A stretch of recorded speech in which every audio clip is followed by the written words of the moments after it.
안녕하세요. 황녀의 싸다가 토크 시간입니다. 네, 오늘의 황녀 사연은요. 5명의 시누이의 홀 시어머니까지 감당할 수 없으며 남편까지 마마보이라 이혼을 생각하고 있는 어느 한 며느리분의 고구마 사연입니다. 사연 읽기 전에 구독과 좋아요, 많은 공유 부탁드릴게요. 저희 시어머니는 없는 말을 자꾸만 지어내시고 당신 딸들 5명과 합세하여 저를 욕하고 저와 신랑 사이를 멀어지게 했습니다. 뭐 하나라도 더 만들어서 끊임없이 저를 괴롭히는 사람입니다. 그러면서 제가 이 집에 들어와 집이 엉망이 되었고 콩가루 집안이 된 거라고 하십니다. 저에게는 명절이 되면 명절이 아닌 다른 날 친정에 먼저 가던 명절이 끝나고 가던 하라고 하십니다. 시누이들이나 고모부님들도 오늘만 친정 가는 거 허락한다는 말도 들었어요. 고모부님들은 처가에 헌신하면서 사는 사람들이고 아무튼 결론은 본인들이 올 때부터 집에 갈 때까지 저보고 가지 말고 있으라는 말이었죠. 지들도 딸이면서 지들만 생각하는 거고 지들만 생각하니 지들은 명절 당일에 오는 거겠죠. 만약 제가 정말 시댁에 뭘 못했다던가 아니면 일도 안 하고 그랬다면 제가 할 말이 없는 거겠지만 그렇지 않다고 생각하거든요. 그냥 절 싫어하는 사람들 같아요. 저는 엄마가 돌아가셔서 시어머니에게 잘하려는 마음이었습니다. 하지만 돌아가신 저희 엄마를 함부로 얘기하시고 대놓고 제 앞에서 돌아가신 분이 뭐가 그렇게 중요하냐? 하시며 소리를 지르시고 산 사람이 중요하지 라고 하시는데 정말 하늘이 무섭지도 않으신지 어쩜 그렇게 제 마음에 대못을 박으시는지 모르겠습니다. 돈에만 욕심이 많으신 시어머니는 저희 집이 과연 못 살고 가난했으면 결혼을 시키셨을까라는 생각이 듭니다. 지금 생각해보면 저의 학력이나 조건이 탐이 나셨던 것 같아요. 다른 걸 다 떠나 시어머니의 시어머니인 시할머니를 지극정성으로 모시는 모습에 감동을 했는데 결혼하고 보니 앞에서만 모시는 척하고 바로 뒤에 가서는 욕하시더라고요. 처음에는 안 보이던 게 보이니 사람이 달라 보였습니다. 시누이들은 결혼하기 전 신랑과 연애할 때 신랑한테 계속 전화 오고 난리도 아니었죠. 그래서 한 번은 누나들 간섭이 너무 한 것 같아서 헤어지자고도 했었어요. 신랑이 정말 미안하다고 붙잡았는데 그때 그냥 뿌리쳤어야 했나 봅니다. 그 사이 결혼식까지 누나들은 잠잠했습니다. 또 이상하게도 시댁분들은 만난 지 한 달도 안 돼서 결혼말이 나오고 인사말까지 오가며 이상하게 생각했지만 나쁘게는 생각 안 했어요. 그런데 결혼식을 너무 서두르는 건 이해가 안 가긴 했습니다. 뭐 제가 다 받아들이고 결혼한 거니 제 잘못이라고도 할 수 있겠네요. 그런데 나중에 들어보니 시어머니이고 시누이고 제가 만나다 싫다고 할까봐 그랬다더군요. 그리고 저희 신랑이 저 만나기 전에 깊은 관계를 가진 여자를 만났었는데 시누이들과 시어머니가 반대를 하는 바람에 헤어졌다고 하더군요. 그 후에 시누이와 시어머니는 다들 신랑이 다른 사람 못 만나고 결혼 못할까봐 걱정하고 있었는데 그러는 찰나 저를 만난 거였죠. 누구 하나 반대하는 사람 없이 대찬성을 하고 결혼을 한 거죠. 근데 결혼식에 들어가는 순간부터 시어머니 얼굴이 심숙게 바뀌더군요. 그때 그 모습이 본 모습이었던 거겠죠.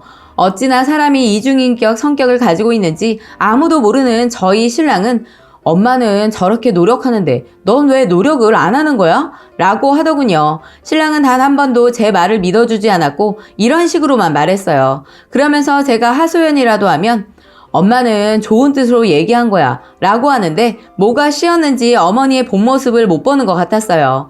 시누이나 신랑이나 똑같은 얘기를 하더군요. 제가 그러는 건 이상한 소리라고 하고 자기 엄마가 하는 소리는 잘못한 게 있어도 원래 성격이라고 합니다. 저희 어머니는 제게 할 소리 다 하셔놓고는 비꼬면서 아이고 내가 미안하다 내가 잘못했다 내 성격이 그런데 어쩌라는 거니? 그러고 그때뿐 가면 갈수록 딸들한테 다 말하시면서 말도 안 되는 트짓거리를 만들어 놓고 저를 욕하십니다. 그러면서 저에게 하시는 말씀이 난 뒤에서 호박씨 절대 안 깐다. 너도 우리 아들한테 너랑 나랑 있었던 일은 절대 말하지 마라. 이러십니다. 엄마가 그러니 딸들도 그러는 건지 딸들 역시 입이 굉장히 가볍습니다. 다음날 보면 시누이들이나 앞집 아줌마며 온 동네와 시장까지 얘기가 퍼져 있습니다. 그런데 문제는 제가 했던 말들과는 정말 완전 정반대되는 말과 하지도 않은 말까지 퍼뜨려 놓으십니다. 또 시댁은 딸들이 많아서 그런 건지 우애가 깊어서인지 수시로 어머님 집을 들락날락합니다. 그 들락날락하는 이유가 딸들과 함께 제 욕을 하기 위함이라는 걸 전 잘 알고 있습니다. 그리고 저에게 네가 할머니 할아버지까지 책임질 필요 있냐? 우리만 책임지면 되지. 이런 말을 제게 갈 때마다 하십니다. 이게 도대체 무슨 뜻으로 하시는 말씀인지 참 부담스럽고 끔찍합니다. 그리고 갈 때마다 하시는 말이 너 하나 나 하나인데 잘해보자 이런 말도 하시고요. 일할 때나 뭐 시킬 일 있을 때마다 이렇게 저를 찾으세요. 저희 신랑은 자기는 누구의 편도 아니며 그런 일로 형제지간에 싸우기도 싫고 엄마와도 싸우기 싫다고만 합니다. 자기 집에다가는 난 누구의 편도 아니라고만 합니다. 솔직히 중간 역할의 남편은 제대로 하질 못합니다. 전 결혼해서 몸무게 5kg가 빠지고 탈모까지 생기면서 스트레스를 받다 보니 몸이 이상해지고 무섭기도 했습니다. 신랑은 어머니던 누나들, 매형들이 부르면 언제든지 가서 밤 늦게가 돼서 집에 오는데 언제나 화난 얼굴로 들어와서는 다들 네 욕만 하더라 하면서 엄마가 너 지금 단둘이 잘 시켜서 잘 잡으라고 그랬어 라고 합니다. 완전 바보 멍충이의 마마보이입니다. 이런 가운데 시어머니는 애 생긴 거 아니냐? 그러시면서 감기약, 배탈약 다 지어주시고 본인 딸이라면 결혼해서 애 생긴 걸 수도 있다면서 며느리에게 약을 덥석 지어주실까요? 한 번은 감기에 걸렸는데 얼른 설거지하고 가라 하시더라고요. 시누이들은 네가 한 게 뭐 있냐며 밥값은 해야지 무슨 말인지 모르냐고 하면서 애 빨리 가지라고 하더군요. 정말 싫어요. 왜 저렇게밖에 말을 못하는지 이해가 안 갑니다. 신랑은 당연히 알 리가 없죠. 다들 신랑 없는 부엌에서만 본색을 드러내고 제게 노예처럼 막말을 하시니까요. 아마 있는 대로 말해도 신랑은 제 말을 제대로 듣지 않고 본인들 가족들 말만 들을 테니까요.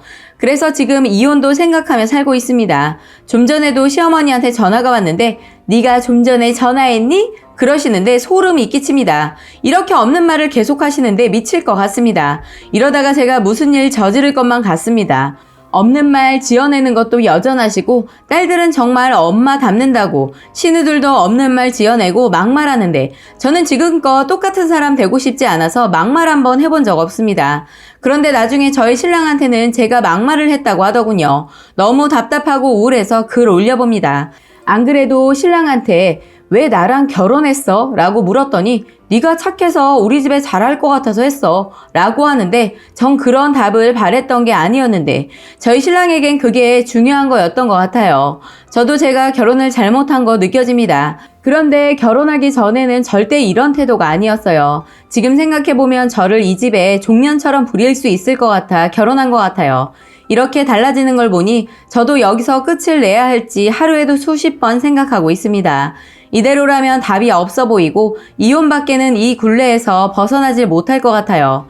시어머니는 한 20년 이상 사실 것 같고 시어머니 돌아가신다 해도 이 5명의 시누들 젊어서 견디질 못하겠죠. 전 어머니 때문에 어찌 되었건 온 돈내방네 나쁜 며느리가 되었어요. 저희 친정에서도 시어머니 욕합니다. 그런 집 가는 게 어디 쉬운 줄 아냐고요. 시누이 5에 시할머니에 시할아버지까지 있는데 잘해주고 고맙게 생각 안 하신다고 하시면서요. 시어머니 얼굴이 얼마나 무섭게 생기셨는지 결혼 전에도 어머니께 처음 인사 갔을 때 예전에 신랑이 만난 여자 얘기를 하면서 욕을 어찌나 하시던지요. 걔는 집도 복잡하고 볼 것도 없다고 하면서요. 그 여자가 부럽네요. 이런 집에 시집 안 와서요. 신랑한테 들었던 얘기라 그냥 듣고만 있었는데 정말 같은 여자로서 기분 나쁘고 불쾌했어요. 나쁜 사람 아닌 것 같은데 왜 저렇게 말하는지 모르겠더라고요. 기분이 너무 찝찝했지만 전 그냥 그렇게 생각했어요. 결혼하면 시어머니랑 같이 살 거 아니니까 했어요. 그런데 결혼할 때 폐물을 해주시고는 인사돈을 꼭 신경 써달라고 하셨어요. 대략 600만 원 정도 한다고 신랑이 말했나 봐요. 저희 집에서는 결혼하지 말라고 하더군요. 안 그래도 아빠는 엄마 없이 시집 간다고 기 안 죽게 하신다고 1000이고 2000이고 하실 생각이셨나 보더라고요. 하지만 전 돈 많이 갖고 가는 거 싫었습니다. 제가 신랑보다 못 배운 것도 아니고요. 저는 솔직히 이 결혼 제가 좀 낮춰간다 생각했거든요.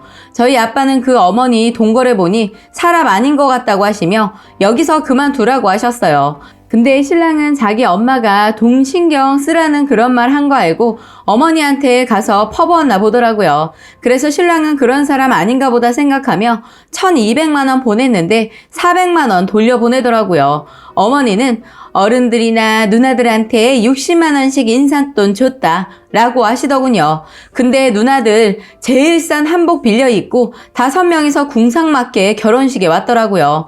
어머님도 누구한테 빌리신 건지 한복이 굉장히 작더라고요. 그럼 그 돈은 다 어디다 쓰신 건지 저희 아빠는 정말 할 말을 잃으셨어요. 근데 이런 시댁에 오니 저희 친정까지 불행해지더군요. 저희 친정에서 시할머니 전화해, 시할아버지 전화해 이런 경우가 있나요? 누가 믿겠나 싶습니다. 저희 시댁이 격식을 너무나도 중요하게 생각하는 교육자 집안이라는 걸 알지만 저런 인성들 가진 사람들이 교육자라는 거에 저는 치가 떨립니다. 제가 이 집을 나간다고 하더라도 전 이 집을 절대 용서할 수 없을 것 같아요. 근데 친정 어머님 생각에 참고 있는 건데 자꾸 이러면 끝내려고요. 그런데 그냥 끝내기엔 뭔가 억울합니다. 제가 당한 게 많아서요. 아마 이번에 제가 이혼하고 나가면 저번 여자처럼 시댁 식구들이 저만 욕하겠죠. 애가 이상해서 쫓아냈다고 하면서요. 신랑은 저와 왜 살고 있는 건지 전 신랑을 지금까지 겪어본 결과 믿을 수가 없어졌어요. 시댁은 애기 하시는데 전 이런 불행한 가운데 애를 갖기 싫어요. 애기 또한 불행해질 테니까요. 애 낳으면 지금보다 더 심해질 것 같아요. 신랑도 변할 것 같지 않고요. 라고 사연 올려주셨습니다. 오늘의 베스트 댓글 소개해드리겠습니다. 저도 홀시어머니의 손이 신우 셋 있습니다. 제가 결혼할 때 어려운 자리에 시집 와줘서 고맙다고 신우들과 어머니가 말했었죠. 결혼 준비하면서 하나둘 본색이 드러나더라고요. 아들 하나인 거 제대로 뽕 뽑으려고 예단비만 무려 5천을 요구하시더라고요. 그랬는데 더 가가는 신혼여행 갔다 왔더니 신혼년이 한다는 소리가 네가 돈을 적게 줘서 한복 거지 같은 거 맞춰 입었다. 그러시고 시어머니는 한다는 소리가 사실은 마음에 드는 며느리감은 따로 있었다. 교사라고 하던데 그러시는데 결혼 나흘 만에 저 따위 소리를 다 들었습니다. 신랑도 자기가 유일한 아들이니 대접해드려야 한다면서 예단비 무리한 요구 어쩔 수 없다는 듯 저와 친정이 양보하길 바랬고 결혼하고 나니 대접만 받으려 들지 뭐 개뿔 하는 거 없더라고요. 뻑하면 남편 대접을 개똥으로 한다느니 밤에는 홀딱 벗고 자라느니 한겨울이라 지는 다 껴입고 자면서 저더러는 다 벗고 자라는 뭐 개풀 뜯어먹는 소리나 하고 있고요. 그런 인간 이하 취급을 받다가 조금씩 정신 개조를 시켰습니다. 그나마 저희 신랑은 개조의 여지가 있는 인간이었어요. 절대 효자가 아니었거든요. 이제 마누라도 자기처럼 열심히 공부해서 대학에 들어갔고 나름대로 인생에 꿈이 있으며 밥을 차리기보다는 남이 차려주는 밥상 받기를 원하는 자기와 똑같은 인격체라는 걸 깨달았는지 이제는 별로 싸우진 않습니다만 2개월 전까지만 해도 정말 이혼을 한 해 만에 험악했었네요. 이것도 개선의 여지가 있는 인간이어야 이 정도인데 쓰니분 안타깝습니다. 라고 댓글 소개해드렸습니다. 오늘의 사연과 댓글 여기까지였고요. 많은 공유와 여러분들의 생각이나 느낀 점이 있다면 댓글로 표현해보시기 바랍니다. 속 터져. 왜 살아 같이?